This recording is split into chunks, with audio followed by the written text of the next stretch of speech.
Hello guys, हम हैं मांगा माइस। आज हम करने वाले हैं टोक्यो रिवेंजर्स सीजन 2 एपिसोड 8 को एक्सप्लेन। तो without any delay let's start the video. Episode की शुरुआत में दिखाया जाता है ताकेमिची काफी पिट चुका होता है और वो ताइजू से कह रहा होता है कि अगर मैं जीता तो ब्लैक ड्रैगन मेरी हो जाएगी। ताइजू की ये सुनकर सनक जाती है और वो ताकेमिची को बहुत मारता है और वो लास्ट में उसे एक अपर पंच मारता है जिससे ताकेमिची के मुंह से बहुत सारा खून आने लग जाता है। ताकेमिची बोलता है मेरा अभी खत्म नहीं हुआ और वो ताइजू की ओर मारने के लिए दौड़ता है। हक का ये सब देखकर घबरा जाता है और वो ताकेमिची से कहता है ऐसा करना बंद करो ताकेमिची। ताकेमिची ये सुनकर कहता है मेरा अभी तक पूरा नहीं हुआ है। हक का कहता है तुम कुछ भी नहीं बदल सकते, डैम इट। ताकेमिची बोलता है मेरा अभी तक खत्म नहीं हुआ। वो ताइजू को मारने की कोशिश करता है और पिटते हुए सोचता है मेरे पास कुछ नहीं है, विश्वास करने के लिए कोई दोस्त नहीं है और ना ही प्यार करने के लिए कोई है। मैं बिल्कुल अकेला था। तुम गलत हो हक्काई, तुम वही हो जो बदल नहीं सकते। पहली बार मैंने भविष्य को बदलने के लिए शपथ ली थी जब अक्कुन की मौत हो गई। मैं पिछली गली के एक गंदी सीढ़ी पर बैठा हुआ था। मुझे ऐसा लग रहा था कि मुझे सारा बोझ अकेले ही उठाना होगा। मैं बहुत डरा हुआ और बहुत टेंशन में था। मैं सबको बचाना चाहता हूँ लेकिन थोड़ा थोड़ा करके। और वो पास्ट में कहे गए अपने सारे दोस्तों की बातों को याद कर रहा होता है और वो सोचता है उन सब ने मुझे स्वीकार किया। उसकी पिछली यादों में उसके सारे दोस्त उसे थैंक्स कह रहे होते हैं। ताइजू उसे एक और अपर पंच मार देता है और ताकेमिची दूर गिर जाता है और वो फिर उठ खड़ा होता है। चिफुयू ये सब देखकर कहता है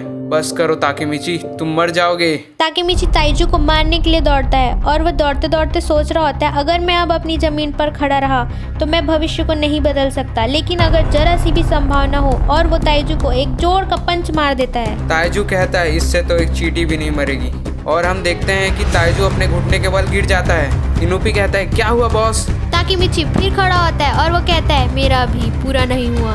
हक्काई कहता है ताकेमिची प्लीज हार मान लो। ताकेमिची कहता है अगर ये चांस है तो मैं भविष्य बदल सकता हूँ। इसके लिए लाइफ को खतरे में डालना वर्थ इट है। तुम्हें नहीं लगता कहीं अपने सबसे कठिन संघर्ष से लड़ना दर्दनाक नहीं है, सबसे ज्यादा दर्दनाक तो बिल्कुल अकेला होना होता है। तुम मुझसे कुछ भी बात कर सकते हो हक्काई, आखिरकार हम दोस्त हैं। हक्काई ये सब सुनकर रोने लगता है और अपने घुटनों के बल बैठ जाता है और कहता है ताकेमिची प्लीज मुझे बचा लो।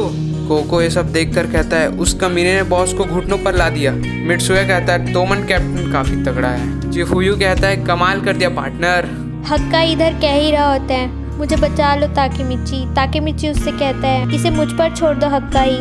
हक्काई तुम जिसकी रक्षा करना चाहते थे वो युजुहा ही है ना, जिसकी तुम भविष्य में भी रक्षा करना चाहते थे। अब मैं उसकी रक्षा करूंगा। हक्काई कहता है ये ऐसा नहीं है ताकेमिची, मेरे चेहरे पर एक भी खरोच नहीं है ना, लेकिन युजुहा उसे बुरी तरह पीटा गया। मैं उसकी रक्षा करना चाहता हूँ। मैं युजुहा की रक्षा करना चाहता था लेकिन मुझ में ताइजू का सामना करने की ताकत नहीं थी। ये बिल्कुल उल्टा है, उसने हमेशा मेरी रक्षा की। मैंने जो कुछ भी कहा वो सब झूठ था। और हमें हक्काई की यादों में दिखाया जाता है जिसमें युजुहा उसके बदले मार खा रही होती है। ताकेमिची बोलता है क्या।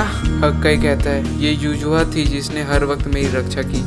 ये सुनकर सब शॉक्ड हो जाते हैं और ताकेमिची कहते हैं युजुहा तुम्हारा मतलब है इस पूरे समय उसने तुम्हें बचाया? तुम्हारा मतलब तुमने हमसे झूठ बोला?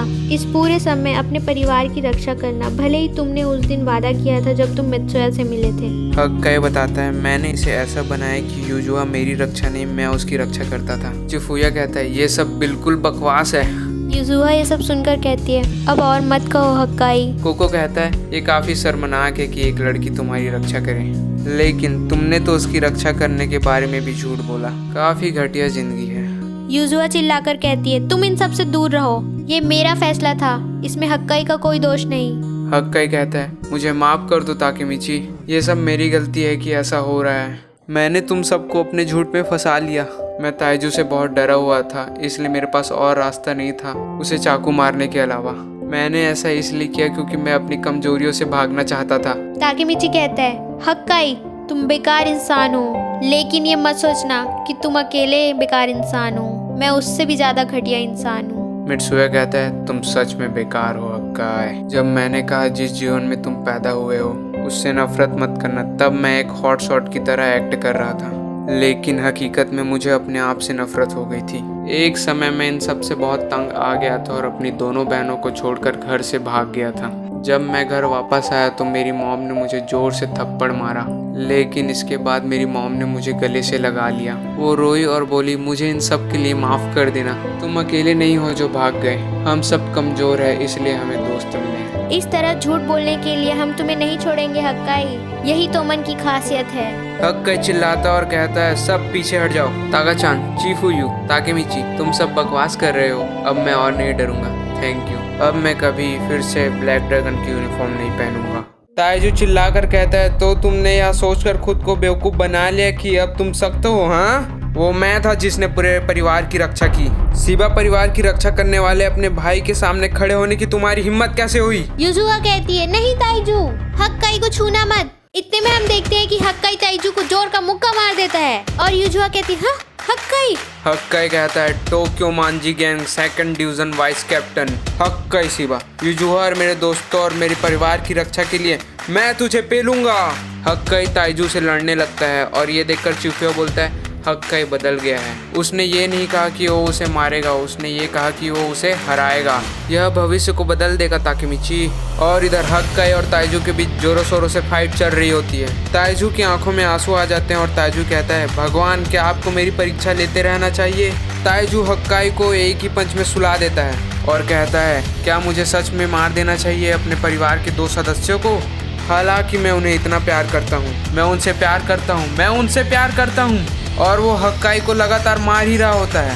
वहाँ खड़े सब यह देखकर हैरान हो जाते हैं। ताइजू खड़ा होकर कहता है, क्या शर्म की बात है हक्काई, तुम यहाँ से जिंदा वापस नहीं जाने वाले हो, भागने की कोशिश मत करना, सब बेकार है। मेरे सोल्जर्स ने इस चर्च को चारों तरफ से घेर लिया है। चिफुया कहता है, वो सच कह रहा है ताकेमिची, वो 100 से भी ज्यादा हैं। ताकेमिची बोलता है, मेरा भागने का प्लान कभी था ही नहीं। चीफुयू, जब तक हम इस आदमी और इसके ब्लैक ड्रैगन को हरा नहीं दे तब तक भविष्य नहीं बदलेगा। चीफुयू बोलता है, तुम इस बारे में सही बोल रहे हो ताकेमिची। मित्सुआ कहता है, लगता है आज हम मरने वाले हैं। युजुहा शॉक होकर कहती है, तुम सब पागल हो गए हो, तुम हंस क्यों रहे हो? तुम्हें पता है तुम सच में मर सकते हो। मित्सुआ युजुहा के पास आकर कहता है, माफ करना, मेरी उम्मीद ने उसे घायल कर दिया है, मैं एक हारा हुआ बड़ा भाई हूँ। युजुहा, तुमने अकेले हक्काई की रक्षा की है, मैं इसके लिए तुम्हारी इज्जत करता हूँ, अब हमारी बारी है। युजुहा ये सब सुनकर काफी इमोशनल हो जाती है और वो अपनी मम्मी को याद करने लगती है। उसकी यादों में हमें ये भी दिखाया जाता है कि किसाकी ही था जिसने उसे कॉल कर बुलाया और चाकू दिया ताकि वो ताइजू को मार सके और हक्काई को बचा सके। ताकेमिची चिल्लाकर बोलता है, लेट्स प्रोटेक्ट युजुहा, और वो सब इनोपी, कोको और ताइजू से लड़ने लगते हैं। इतने में हम देखते हैं कि हक्काई जाग जाता है और ताकेमिची को बचाते हुए कहता है, तुम ठीक हो ताकेमिची? ताकेमिची बोलता है, हाँ तुम्हारा शुक्रिया। हक्काई कहता है, मैं कसम खाता हूँ मैं युजुहा को बचाऊंगा। ये सब सुनकर युजुहा और इमोशनल हो जाती है। उसे अपनी मम्मी की आवाज़ सुनाई देती है कि तुम अकेली नहीं हो युजुहा। युजुहा देखती है कि सब उसके लिए जान लगाकर लड़ रहे हैं। वो कहती है, तुम्हारा शुक्रिया दोस्तों। लड़ते वक्त चिफुयो के पैर में मोच आ जाती है और वो ताकेमिची से कहता है, मेरा पैर खराब हो चुका है ताकेमिची। ताकेमिची बहुत घायल हो जाता है जिससे वो अपने पैरों पर खड़ा भी नहीं हो पाता। हक्काई उसे सपोर्ट देते हुए कहता है, सॉरी ताकेमिची, तुम अपनी लिमिट से बाहर जा चुके हो। ताइजू कहता है, तुम गधे हो हक्काई, तुम अंत में सब कुछ खो दोगे। हक्काई जवाब देते हुए बोलता है, भाड़ में जा साले, तू नर्क में अपना सबक सीखेगा चूतिए। ये सब सुनकर ताइजू का खून खौलने लगता है और हक्काई और ताइजू के बीच फिर से फाइट शुरू हो जाती है। हक्काई बहुत पिट रहा होता है, फिर भी वो हार नहीं मानता। हक्काई कहता है, मेरा अभी हुआ नहीं, मैंने तो अभी तक ताकेमिची जितना किया भी नहीं, मैं हार नहीं मानूंगा। इतने में सभी लोगों को गाड़ियों की आवाज़ सुनाई देने लगती है। चिफुया कहता है, ये साउंड। मित्सुया कहता है, ये माइकी के CB250T के साइलेंसर की आवाज़ है। और इतने में हम देखते हैं कि गाड़ी चर्च के पास रुकती है और माइकी गाड़ी से उतरकर चर्च के अंदर जाता है। कोको बोलता है, तोमन का बॉस यहाँ क्या कर रहे हैं? ताकेमिची मन में सोचता है, माइकी को यहाँ किसने बुलाया? अब हम सेफ हैं क्योंकि माइकी यहाँ आ गया है, हम अब ब्लैक ड्रैगन को हरा सकते हैं। मित्सुया कहता है, मैं कुछ कह नहीं सकता, हम यहाँ केवल इसलिए हैं क्योंकि हमने तोमन और ब्लैक ड्रैगन के बीच के ट्रीटी को तोड़ा है। पता नहीं माइकी उस बारे में क्या सोचेगा। माइकी दरवाजा खोलकर अंदर आता है और कहते हैं, मैरी क्रिसमस, आज के दिन तुम सब क्या कर रहे हो? और यहीं पे हमारा एपिसोड खत्म होता है। Hope you guys like it. और हाँ, लाइक करो, शेयर करो, सब्सक्राइब करो, हमारे आने वाले वीडियोस की नोटिफिकेशन के लिए बेल आइकन को प्रेस करो। तो मिलते हैं अगली वीडियो में, तब तक के लिए सायोनारा।